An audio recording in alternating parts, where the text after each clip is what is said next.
Netzli mtavromis saxurav.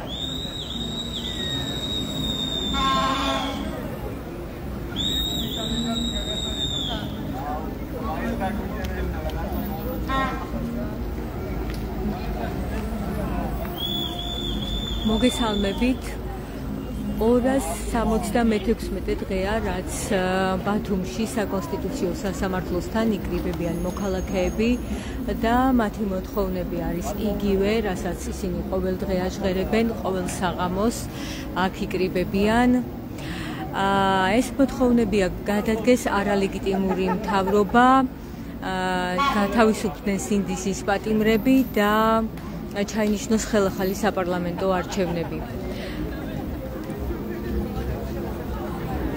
შეგახსენებთ ისევ, რომ 266 დღეა, რაც აქ იკრიბებიან მოქალაქეები ყოველ საღამოს. შეიძლება ითქვას, რომ მათი შემადგენლობა აქ თითქმის ყოველდღე იცვლება, არიან ისეთები, რომლებიც ყოველდღე მოდიან და არიან ისეთი ადამიანები, რომლებიც სხვა დროს არ ყოფილან აქციებზე, მაგრამ მოდიან პერიოდულად და აფიქსირებენ თავიანთ პოზიციას. ძირითადად ისინი უერთდებიან იმ მოთხოვნებს, რასაც აქ აჟღერებენ აქციების მონაწილეები. მთელი ამ პერიოდის განმავლობაში, გასული წლის ნოემბრიდან დღემდე აქ აქციის მონაწილეები პერიოდულად მართავდნენ მარშებს, საპროტესტო მარშებს, ქუჩებში მსვლელობებს აწყობდნენ, მათ ჰქონდათ არაერთი დაპირისპირება პოლიციასთან, იყვნენ დაკავებულები, დაჯარიმებულები. ბოლოს შეგახსენებთ, რომ ლევან ხორავა, პროევროპული აქციების ერთ-ერთი მონაწილე, 20 დღით პატიმრობაში გაუშვა მოსამართლემ, მას ედავებოდა პოლიციელი თეა ლაღაძე შეურაცხყოფის მიყენების გამო და სწორედ ამის გამო ლევან ხორავა დააკავეს 20 დღით.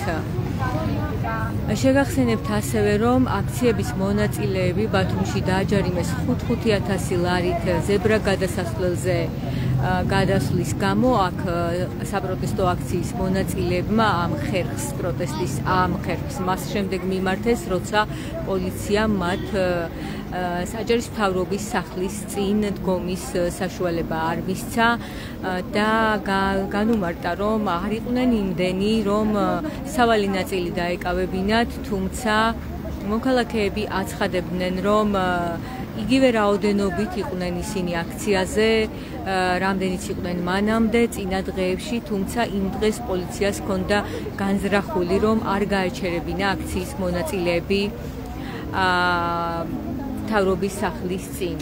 შეგახსენებთ, რომ ბათუმში აქციები იმართება საკონსტიტუციო სასამართლოსთან, აქ არის საკონსტიტუციო სასამართლო და საკონსტიტუციო სასამართლოსთან აქციების გამართვა მოქალაქეებმა გადაწყვიტეს მას შემდეგ, როცა საკონსტიტუციო სასამართლომ არ განიხილა საჩივარი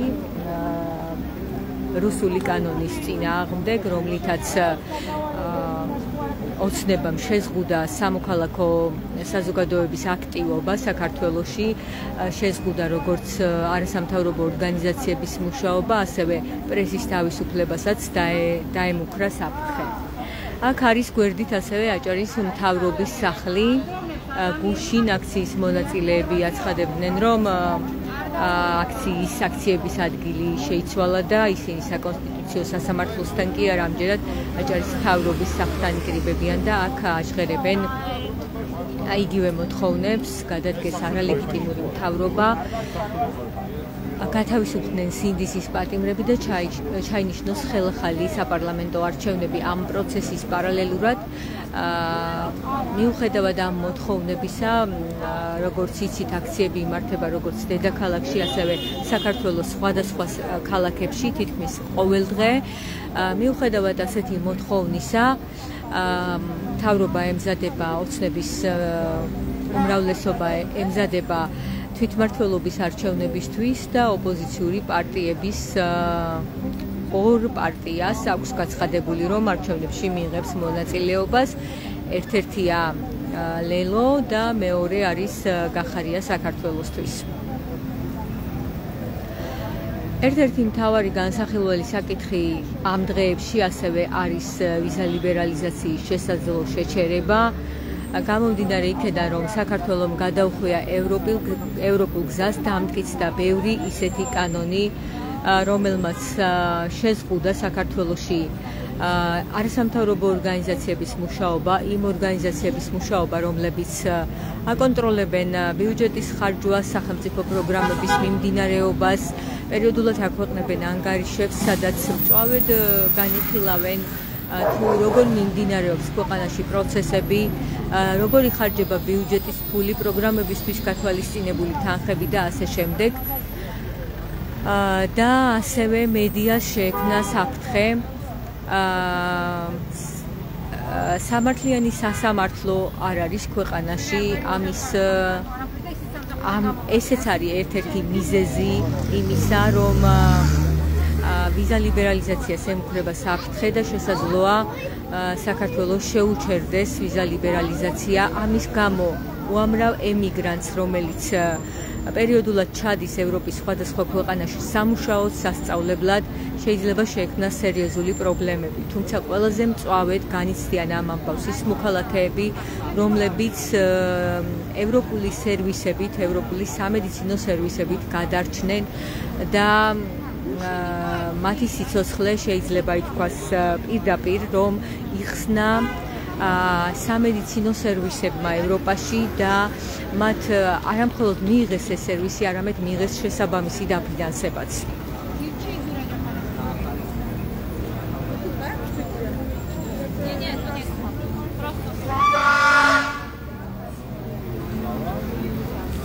მე შევეცდები ახლა, რომ აქ მოქალაქეებს გავესაუბრო, როგორ უნდა გაგრძელდეს პროტესტი, რა უნდა გააკეთოს კიდევ საზოგადოებამ იმისთვის, რომ ხელისუფალ სოცდების უმრავლესობას გააგონოს თავისი ხმა. რომა მინდა გთხოვობა თუმელების ლაივში, თავდაპირველად დავაზუსტებ იმას, რომ არ წარმოადგენ თავისუფლების მოედანს.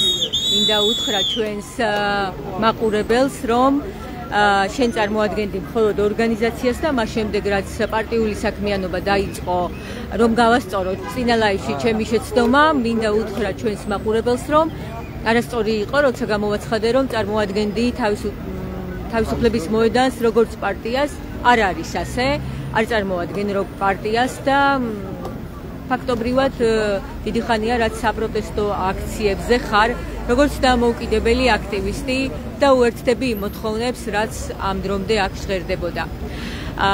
დიდი გზა გაიარა ფაქტობრივად ამ პროტესტმა, დღეს არის 276 დღე. სწორედ ვამბობ, ხო? 276 დღეა. მთელი ამ პერიოდის განმავლობაში მინდა რომ შეაფასო რაც მოხდა და როგორ უნდა განვითარდეს მოვლენები შენი აზრით. ხელისუფლება ემზადება არჩევნებისთვის. აქციაზე შეკრებილები ისევ აცხადებენ, რომ უნდა გადადგეს არალეგიტიმური მთავრობა და ჩაინიშნოს ხელახალი საპარლამენტო არჩევნები. თვითმმართველობის არჩევნებზე ისინი საერთოდ არ საუბრობენ. ასევე მინდა შევეხოთ ვიზა ლიბერალიზაციის საკითხსაც, რადგან ერთ-ერთი მწვავე საკითხი ამ დღეებში ეს არის. მოდი ბოლოდან დავიწყოთ და შევეხოთ ვიზა ლიბერალიზაციას და აქ ჯერ კიდევ ბევრი წლების უკან მიუხედავად იმისა, რომ ფორმალურად ოფიციალურ განცხადებებში ინდოინელი ქართული ოცნება თითქოს და მხარს უჭერდა, ხო, ანუ გვერდით იყო ისეთი მოვლენები, ანუ ისეთ რაღაცებს აკეთებდნენ, რაც ვიზა ლიბერალიზაციის შემთხვევებს პრობლემას უქმნიდა და ჩემი გადმოსახედიდან ბევრი წლების უკან მე იქედანვე ვეჭობდი, რომ ინდოინელი ოცნება და შემდგომი დიდი ხნის წინ დაიწყო ეს პროცესი? დიდი ხნის უკანველი ამბავია, როდესაც თითქოს ოფიციალურ განცხადებებში ისინი მხარს უჭერდნენ, მაგრამ გვერდით ხო ისეთ რაღაცებს აკეთებდნენ, რაც ვიზა ლიბერალიზაცია უშუალოდ ვის მოგვანიჭა ინსტიტუტებმა, ხო, ევროპარლამენტი, ევროპული საბჭო და ასე შემდეგ, მნიშვნელოვანი ინსტიტუტები, ისინიც კი შოკში იყვნენ და საბოლოო ჯამში შემდგომ ისეთი იძულებულები იყვნენ უკვე ევროპარლამენტარები მათ შორისო ისეთი განცხადებები გაეკეთებინათ, რომ ეს არის საზოგადოების ქართული საზოგადოების ევროპული საზოგადოების დამსახურება და მასში აი პოლიტიკური წვლილი იმდროინდელი მთავრობის საკმაოდ მცირე იყო და ბევრი წლები გავიდა შემდგომ და უკვე დღეს არა გარკვეული პერიოდის უკან უკვე თქვა ერთი წლის წინ დაუშვათ დადასტურდა რომ უკვე არალეგიტიმური მთავრობა უპროფესიული ქართული ოცნება ხელს უშლის ამ მიმართულებას და ამის მარტივი ილუსტრაცია, ყველაზე საუკეთესო ილუსტრაცია შეიძლება იყოს ის ფაქტი, რომ მაგალითად 31 აგვისტოა მათ საბოლოო ვადა იმისთვის, რომ ვიზა ლიბერალიზაცია საფრთხე არ შეექმნას და გაგრძელდეს ეს სიკეთეები, რომელიც ქართულმა საზოგადოებამ მოიპოვა, მაგრამ აი როგორც ვთქვა, არც არაფერს არ აკეთებენ ამ მიმართულებით. პირიქით აშავებენ და პირიქით სულ საქმეებს აკეთებენ. მაგალითისათვის არასამთავრობო ორგანიზაციებს, რომელსაც აი ყადაღა და სხვა და მათ შორის მედია საშუალების პრობლემა შეუქმნეს, ზუსტად იმის გამოძახილი საპასუხოდ გააკეთეს ამისთვის და შესაბამისად პირიქით ნაცვლად იმისა, რომ კარგი განცხადებები გაეკეთებინათ კი ჩვენ ამას ვიზამ და პრობლემას არ შეუქმნით ვიზა ლიბერალიზაციას, დღევანდელი არალეგიტიმური მთავრობა მათ გადაწყვიტეს, რომ კი არ გააკეთო რაიმე კარგი მართლობა, ხო აი დაიცვა ვიზა ლიბერალიზაცია. არამედ პირიქით გააკეთონ ცუდი და ეს იყო არასამთავრობო ორგანიზაციების ანგარიშების დაყადაღება, რაც თავიდან ბოლომდე ძლიერი განცხადება იყო იმას დაკავშირებით და არც არაფერს არ აკეთებენ ამ მიმართულებით და პირიქით ისინი მოხარულები იქნებიან თუ ვიზა ლიბერალიზაცია საერთოდ არ გვქნება ჩვენ. ეს იყო აი დღევანდელი არალეგიტიმური მართლობის პარტიის ოფიციალური განცხადება იყო. დაახლოებით ეგეთ რაღაცებს აკეთებდა, ხო აი დაუშვათ სადღაც 6-7 წლის უკან, ხო აი რაღაცა ჯამში ხედავთ რაღაცა კარგს აკეთებდნენ, თუმცა გვერდით ისეთ რაღაცებს გააკეთებდნენ, რაც აი საფრთხე შეუქმნა. ეს მნიშვნელოვანი ნაწილი იყო. ეს ხომ ძალიან ბევრს შეეხება სინამდვილეში. უკვე ხედავენ ხომ ამას ადამიანები. მინდა კითხო იცი რაზე აი მათზე ვინც თქვათ მართლა უჭერს მხარს ოცნებას ან თქვათ რაღაც ტიპის პროპაგანდას ექვემდებარება, ომი გინდათ ან ასე შემდეგ. მათაც ხო ყავთ ახლობლები, რომელსაც შეიძლება სამედიცინო სერვისი დასჭირდეს, რომელსაც ვერ მიიღებს საქართველოში. ვიცით რომ ბევრისთვის პირდაპირ სასიცოცხლო მნიშვნელობა ქონდა ხომ ამას. ეს რაღაცას არ შეცვლის. ეს ძალიან ბევრს შეცვლის მათ შორის იმ ადამიანებს, ვინც ამას ვერ ხედავთ. მაგალითად, ჯერჯერობით პროფესორ პარტნიორს ცნობილი ფაქტია, რომ საქართველოში ყოველ მესამე ოჯახში არის ემიგრანტი, რომელიც წასულია საქართველოსთან დაბრუნების მიზეზის გამო. მაგალითად, აი ფინანსური მოტივი ქონდა, აი უჭირდა თქვა იქიდან წავიდა შემდეგ ეხმარება ოჯახს. ან სამედიცინო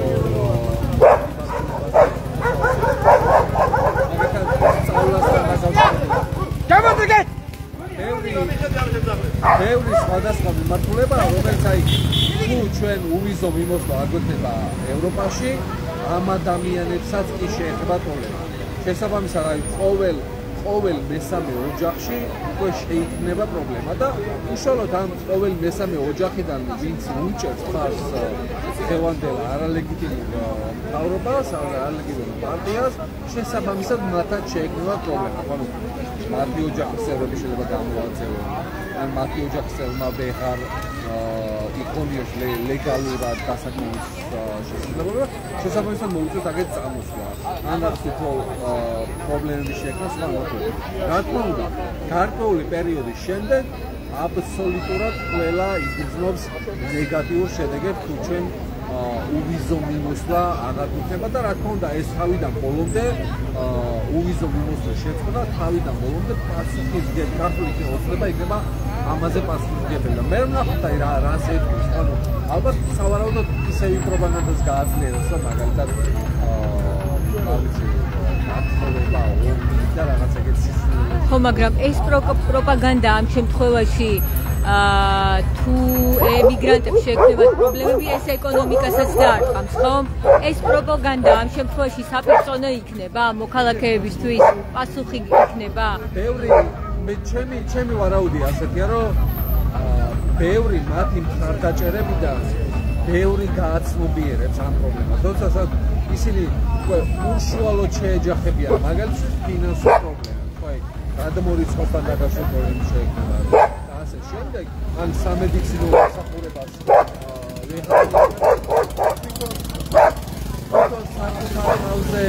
გამოხდიან ამ პრობლემას და იმედი ვიქონიოთ, რომ ადრე თუ გვიან ეს ადამიანებიც გააცნობიერებენ, რომ აი არაფერი პრობლემა ევროპის მიმართ არ არის, არამედ პრობლემა შექმნა თავიდან ბოლომდე ქართულმა ოცნებამ და საერთოდ ჯამში ანუ იმედს ვიტოვებ, რომ ეს ადამიანი აღარ დაუჭერს მხარს მომავალს და აღარ მიმოხარჯებს და აღარ შემოხარჯავენ პროფესიულ ოცნებას. რომ ერთ საკითხს მინდა შევეხოთ კიდევ. აი შენ თავად როგორ ხედავ 4 ოქტომბერს? კარგი შეკითხვაა და იმავდროულად ძალიან ფული. სავარაუდოდ პირველი არჩევნები იქნება, როდესაც აი მე არ მივიღებ მონაწილეობას. მე ამ არჩევნებს არ ვაღიარებ როგორც აი დემოკრატიულ არჩევნებს და შესაბამისად მე არ მივიღებ მაშინ მონაწილეობას. ვინც მიიღებს რა თქმა უნდა აი ოპოზიციური ფლანგიდან გულისხმობ, რა თქმა უნდა ძალიან ცუდი იქნება, თუმცა მათი არჩევანია და შესაბამისად საზოგადოებაც მათ შესაბამისად ჩემი პასუხი ეს იქნება, რომ მე არ მივიღებ არჩევნების მონაწილეობას, ვინაიდან მე და აქ შეგვიძლია საზოგადოებაც ითხოვს დემოკრატიულ საპარლამენტო არჩევნებს. ეს არის ძალიან მნიშვნელოვანი და ამავდროულად პოლიტიკების გათავისუფლება, მათ შორის მზიას გათავისუფლება, რომელიც თავიდანვე პარლამენტში და მარტივი ამას გასწრებით მე პირადად, როგორც ერთი აქტივისტი, ამ ეხლა არჩევნებს არ მიიჩნევ სამეცნიერო ღირებულად და უფრო მეტის მიმარში არალეგიტიმურად, ვინაიდან ეს არის არალეგიტიმური წესრიგის, არალეგიტიმური პარლამენტის და არალეგიტიმური მთავრობის მიერ დამუშავებული. მადლობა. მე შევეცდები, რომ გავაგრძელო აქციის მონაწილეების ჩაწერა, მათი მოსმენა. შეგახსენებთ, რომ ჩვენ ისევ საკონსტიტუციო სასამართლოსთან ვართ, სადაც გრძელდება საპროტესტო აქცია. 276 დღეა დღეს, რაც აქ მოქალაქეები იკრიბებიან და აჟღერებენ თავიანთ მოთხოვნებს. გადადგეს არალეგიტიმური მთავრობა არის ერთ-ერთი მოთხოვნა, გათავისუფლდნენ სინდისის პატიმრები და ჩაინიშნოს ხელახალი საპარლამენტო არჩევნები.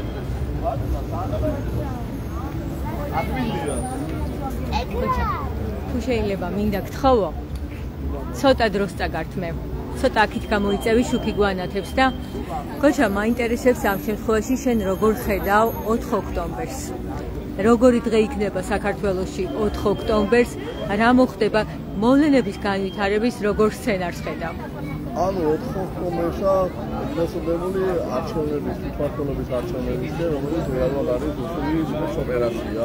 მე როგორც ერთი რიგით მოქალაქე ჩემი ბოიკოტის რეჟიმში და ჩემს თანამოაზრეების ერთად ვფიქრობ, რომ უგულყოფ ადამიანებს აუხსნათ ბოიკოტის მნიშვნელობა და ბოიკოტის ხელშეკრულება უნდა დაიწყოს ამ არჩევნებზე, რადგანაც ლეგიტიმაციის პრობლემის ყოფნა ელისობრება აღნიშნული პრობლემა ვერ უნდა მოაგვაროს და ვერ უნდა გადალახოს და კიდევ ერთხელ უნდა დაფიქსირდეს, რომ საქართველოს მოქალაქეებს ამ რეჟიმის მიმართება არ აქვს, ამ თვითმმართველობის არჩევნებად წოდებულ პროცესს არჩევნებად არ აღიქვამენ და რეალურად მონაწილეობას აღებულობენ მასში.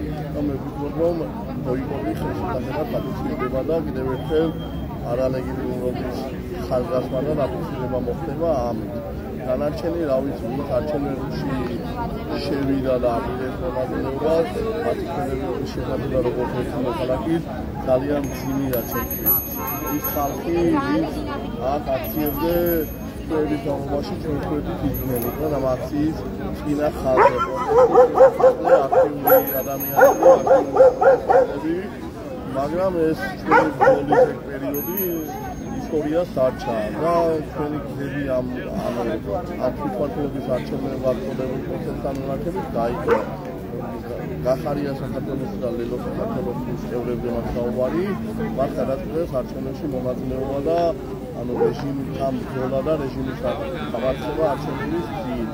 მაგალითად აფიქრებდნენ და ამიტომაც გაიყო გზები, ისინი სანამ ამ გადაწყვეტებას მიიღდნენ, თქვენი იქნება ერთად ვაფორმებდით აღნიშნულ რეჟიმს გასულისმის გაყალბებულ არჩევნებს კონკრეტულად გადავიდოდნენ ხოლმე ერთად. ანუ ერთად და ამ კიბეული პროცესი იყო პირადად ჩემპიონატის მოხალისეები წარმოუდგენელი იყო, მაგრამ რა თქმა უნდა, ჩვენ ვაგრძელებთ ბრძოლას ქუჩის რეჟიმში, პროტესტის რეჟიმში, ისინი აპირებენ არჩევნების რეჟიმით ბრძოლას და დარწმუნებული ვარ, რომ ოქტომბერს დარწმუნდებიან თვითონაც, რომ თავისი გადაწყვეტილება იყო მცდარი, ეს გადაწყვეტილება იყო მცდარი და პირველები იქნებიან, ვინც გამოვლენ ადგილი ამ რეჟიმზე, რომ ორიჯერზე გავდა არჩევნები და ეს არჩევნები რეალურად არ ჩატარებულა. მე ამაში დარწმუნებული ვარ და ისე მოუწევ ქუჩის პროტესტის რეჟიმში დაბრუნება, რაც რა ვიცი, გარკვეულ ბარიერებს შეუქმნის მათ. ვთქვით, რომ იმ რეჟიმისგან რატომ უნდა წარმოიდგინონ ის ნორმალურთან დაახლოებულ არჩევნებსაც ჩაატარებს და ამ პროცესში შეიძლება ივანიშვილის რეჟიმად დამარცხების ოფნი დაწეროს, რა ვიცი, წარმოუდგენელია და მე ვფიქრობ, რომ ოთხში ისინი დაუბრუნებიან ქუჩის პროტესტს. ესეთი მოლოდინია. გოჩა, არის თუ არა რეალური, რომ პროტესტის მონაწილეები ემზადებიან იმისთვის, რომ მთელ მსოფლიოს აჩვენონ, რომ საქართველოს ქართველი ხალხი სინამდვილეში ერთად დგას აი ამ ყველაფრის წინააღმდეგ და თითქოს რაღაც სამზადისი ამ დღისთვის პროტესტის მონაწილეებსაც, რომლებიც ეწინააღმდეგებიან არჩევნებს, რაღაც სამზადისი მათაც აქვთ. ამ კუთხიდან რეალურად სხვადასხვა ფორმატი არის ადამიანთა ერთი ჯგუფი, რომელიც აპირებს, რომ ოთხში შეიკრიბოს უსწავლელის გააპროტესტოს რუსული სპეცოპერაცია და გარკვეული თარიღი აქვს დაკიდებული, გამარჯვების ხდება არის ადამიანების ჯგუფი, ვინც ამბობს, რომ 4 ოქტომბერს აღნიშნული პროტესტი იქნება, მორიგი პროტესტი და 4 ოქტომბერს რეჟიმთან ბრძოლა არ დასრულდება, ისინი აპირებენ, გელოვადიანად უყურებენ აღნიშნულ პროცესს. რავი, მე როგორც ერთი მოქალაქე ვიქნები ყველგან, სადაც აღნიშნული რეჟიმის წინააღმდეგ საპროტესტო აქცია გაიმართება და ჩემს რესურსად ჩემს შევიდა რეჟიმთან წინააღმდეგ ბრძოლაში და დანარჩენი, გელოვადიანი იქნება ეგ ბრძოლა, მე ასე წარმოვიდგენია და კიდევ ერთხელ უნდა მოვიკრიბოთ ძალები, ენერგია, შემოუძახოთ ჩვენს თანამებრძოლებს, თანამოაზრეებს, ყოფილი პროტესტის, ყოფილი მონაწილეებს, ვინც ახლა ვერ ახერხებენ და ვეღარ გამოდიან აქციებზე ან აღარ გამოდიან და კიდევ ერთხელ ავაზროთ ძალა და რეალურად დავამარცხოთ ეს რეჟიმი და დავიბრუნოთ ჩვენი ქვეყანა. საგანაც დავუბრუნოთ ევროპული მომავალი. ჩემი მოლოდინი 4 ოქტომბერთან დაკავშირებით. კიდევ ერთხელ თანაც პროტესტი იქნება, მე როგორც ერთი მოქალაქე ყველგან ვიქნები და ისეთი მოლოდინი ოთხში რაღაც რეჟიმი დასრულდება, ძალიან გამიხარდება. ძალიან, შეიძლება ადამიანი ნაკლებად მოიგონოს, მაგრამ ეს მოლოდინი, უცხელად თქვა ნაკლებად და მოვიდ ერთი ბრძოლის აქტივიტეტ ველოდები 4 ოქტომბერს და არჩევანი ნახავთ გამოჩნდება და დავრუნებით მომავლობის სამყარო. მადლობა, გოჩა მჯავანაძე საუბრობდა ბათუმელების ლაივში, ის აქციების ერთ-ერთი აქტიური მონაწილეა, ასევე ის არის გამჭვირვალობა საქართველოს წარმომადგენელი ბათუმში და ისიც მუშაობდა მონიტორინგზე, მთავრობის პროგრამების, ბიუჯეტის ხარჯვის და ასე შემდეგ. შეგახსენებთ ასევე, რომ არასამთავრობო ორგანიზაციები რამდენიმე დღის წინ არასამთავრობო ორგანიზაციების ანგარიშები დააყადაღეს და მათ წინააღმდეგ საქმის აღძვრაზეც იყო საუბარია კონკრეტული ნივთების შეძენაზე, მაგალითად აქციის მონაწილეებისთვის წინაღის შეძენაზე და ასე შემდეგ, პირბადეების შეძენაზე, თუმცა დაკონკრეტებული ინფორმაცია არ გაჟღერებულა და ზუსტებით ვიცით ის, რომ არასამთავრობო ორგანიზაციების ანგარიშები არის დაყადაღებული.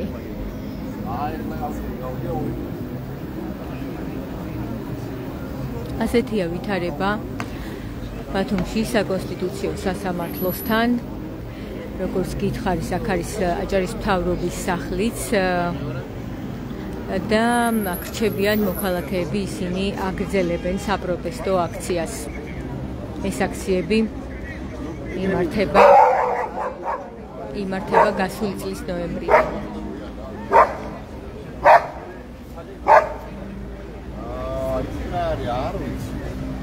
I think I'm